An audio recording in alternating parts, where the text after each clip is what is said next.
welcome back to Conversations on Deck, and today is Serial Conversations with Chris and Reggie. How's it going, Reggie? Yeah, oh man, doing good. Yeah, well, looking forward to some cereal here. oh, very cool, very cool. Yeah. You know, last week we launched the inaugural Serial Conversations, There you go. and I thought it was a lot of fun. It was with Rod Carew and Carl Yastrzemski. It was. And one of our followers, my friend Sean, childhood friend, he's always been a Twinkies fan. Oh, He wants to know, yes. as a Twins fan, what Reggie's top 3 Twins players are. Top 3? Yeah, you got to give me the answer. Top 3. Oh man, that's like brutal. Yeah. Okay, so here's my thought. So Rodney's in there. Of course. Rodney's in there. Yeah, he's got to be in. And Kirby's in there. Yeah. Kirby was amazing. But how can you not put Harmon in there? But you know who else you can't leave out? You can't leave out Joe Mauer. Oh, I thought you were going to say Roy Smalley. We can leave him.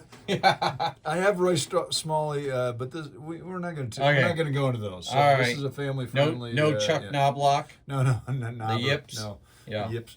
Okay. No. But I tell you, I mean, Joe Mauer. Joe Yeah. He's a class act. He grew up in Minnesota, and he was 3-time batting champion as a catcher. My goodness, yeah. Nobody else Yeah. was a batting champion as a catcher. Yeah. And he did it 3 times. 3 so times, yeah. He just, and there's some other time I'll tell you a great Joe Mauer story. Okay. All right. So it'd be a coin flip, right? It would be. Okay. So those are great. But then I have guys, Phil Roof, backup catcher. I caught my first foul ball at Twins game with him. So, but Jack Morris. Quite frankly, sure, Don Lemon's perfect game. I mean, he had a perfect game. Sure. Whoopie-doo. Sure.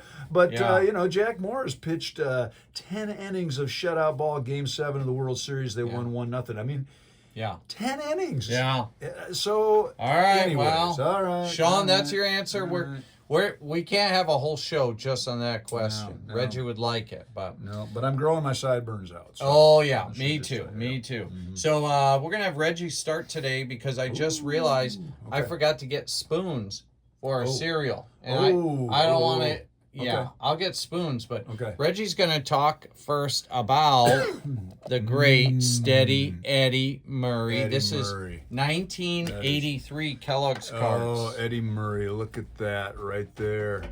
I really love these guys that have the lamb chops. They got the lamb chops and the mustache. I mean, it's just, there's something about it that just brings me back.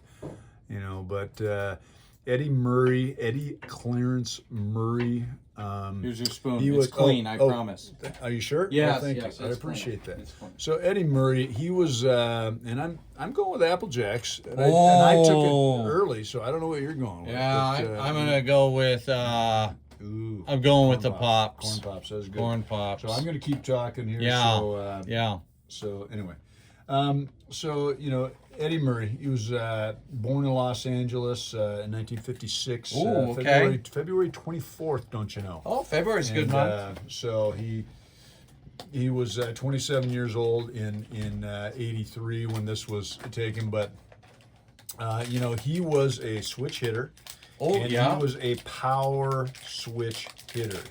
He absolutely was a power switch hitter, and I think, if I'm not mistaken, he was the first at that time, and he might be now, I don't know, but maybe the only switch hitter to get a batting title. If I'm not mistaken. What? Very well could be. We'll have to check it out. So there was, I know that he was the first, switch hitter to do something. I think it was batting title. But anyway, I'll correct myself here if I need to. But I have a he back to his 83. He played in 156 games. He had 115 runs, 178 hits. Anytime you're pushing 200 hits, you've done your job. He had 30 doubles, 33 dingers, oh my goodness, 111 ribbies, 86 walks, 90 Ks, almost 1 for 1. That's pretty good. 306 batting, average, and he got hit by a pitch 3 times. Huh. He was an all-star, Gold Glove, Silver Slugger. Wow. He just was so quality, such a quality player. But here's the thing I want to tell you. So, we had a thing in Minnesota called the Metrodome. Yes, I've heard of it. The baggy top and the whole thing. And I don't get me started on it. But anyway, it was the baseball field that we had, so that's what we used. So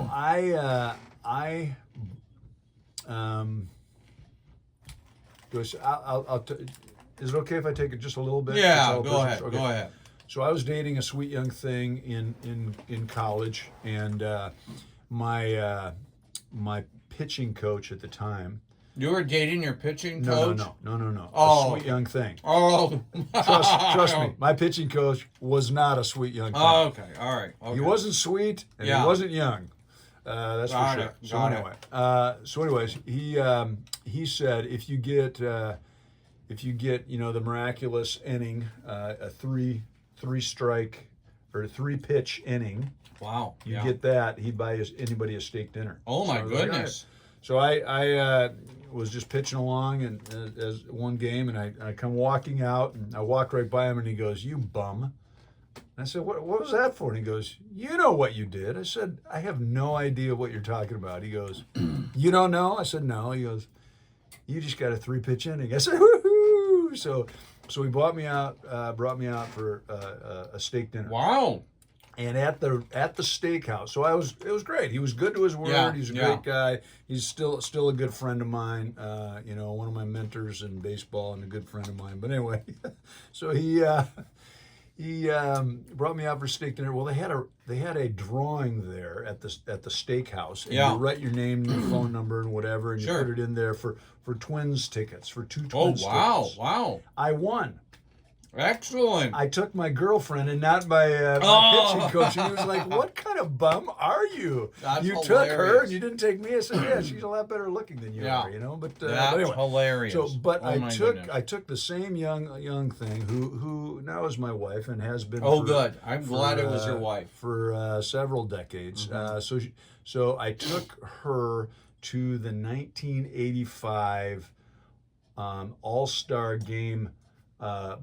Home run derby. Oh, how I fun couldn't is afford that? the game. Yeah, but you got I the could derby. afford the ticket. Yeah, we got it. That's awesome. So we went to the Just home as run good. derby at the 1985. It was there in Minnesota, and so Yeah.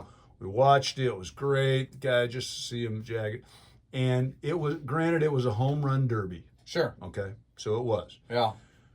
But Eddie Murray, hitting left-handed, he hit the hardest ball I have ever seen hit in my life. Wow. It was still it hit the second deck, and it was still going up on a line. Really? It was just out so fast and so hard.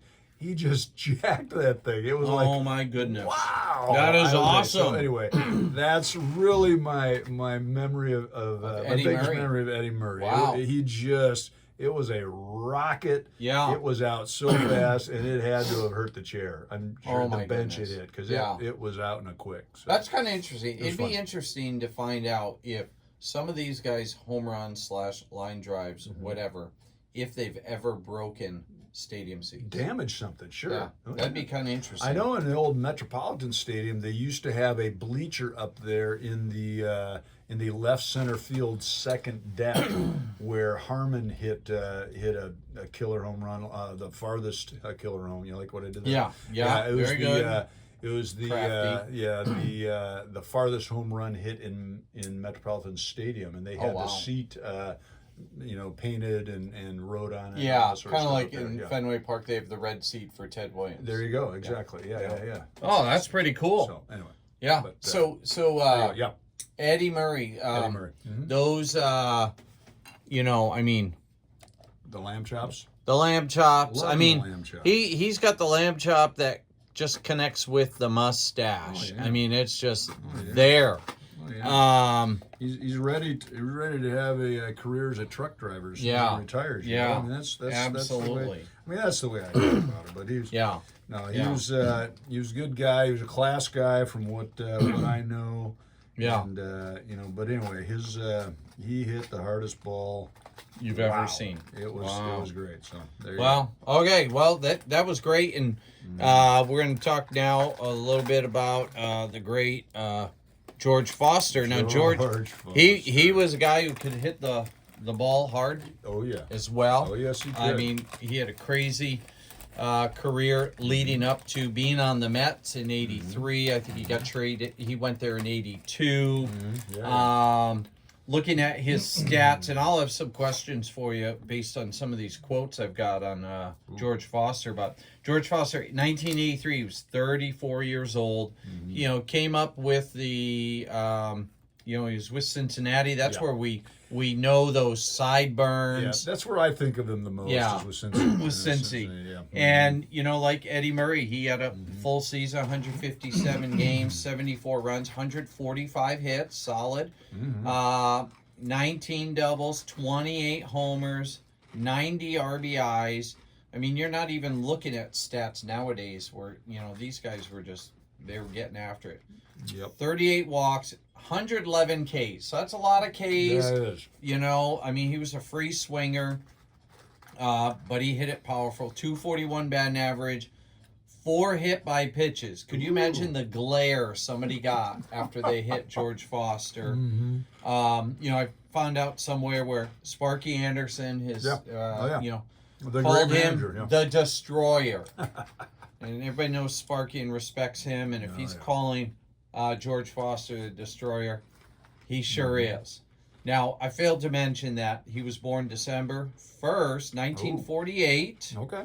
In Tuscaloosa, Alabama. Tuscaloosa. And I found a really good quote of his talking about his childhood. And that's often what Reggie and I do. A lot of times we talk about our childhood, or when we're talking to kids, we try to connect with them talking about our childhood. We do. Here's what George Foster said about his childhood. What I remember about those days was that I didn't like to pick cotton. It was hard, boring work, and I loved playing with that ball. I used to try to throw it and hit the sky. I didn't know how high the sky was, and I thought I might hit it if I tried hard enough. End quote. Love it. So he's jumping back to age 6. That's amazing. He's in the cotton fields. Wow. He's picking cotton. And it kind of peers into just his work ethic. And also, just looking back at history, he goes, it was hard, boring work. Yeah. But look what it helped shape. A guy who I would argue should be in the Hall of Fame. Oh, yeah. He should be in the Hall of Fame. Right. But he was a very, very disciplined individual. I think that's pretty amazing. Definitely strong work ethic. I mean, he really was, and he was such a contributor to so many quality teams. Right? Oh yeah, Big Red Machine for sure.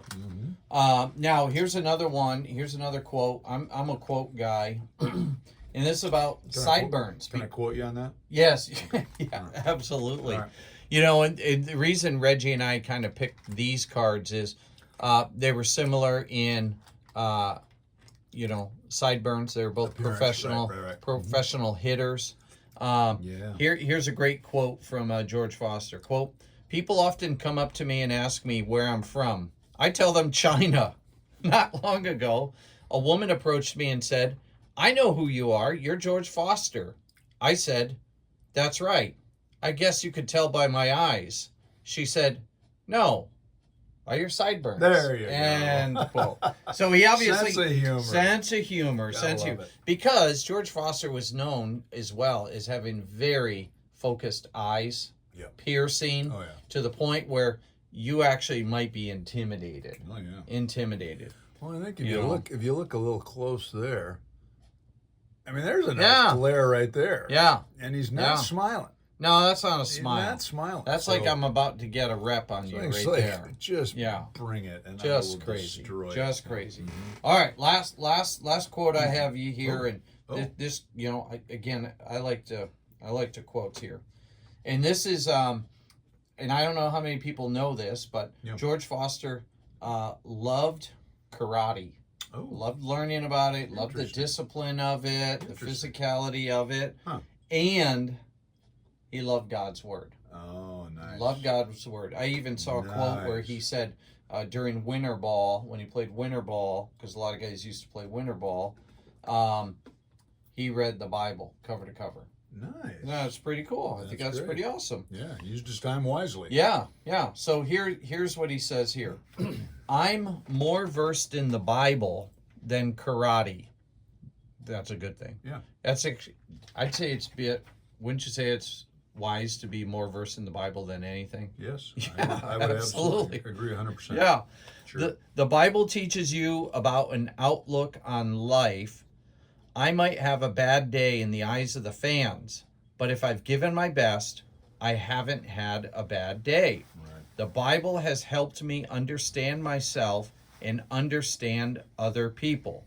Karate has helped me keep my concentration longer than in the past. End quote. Right.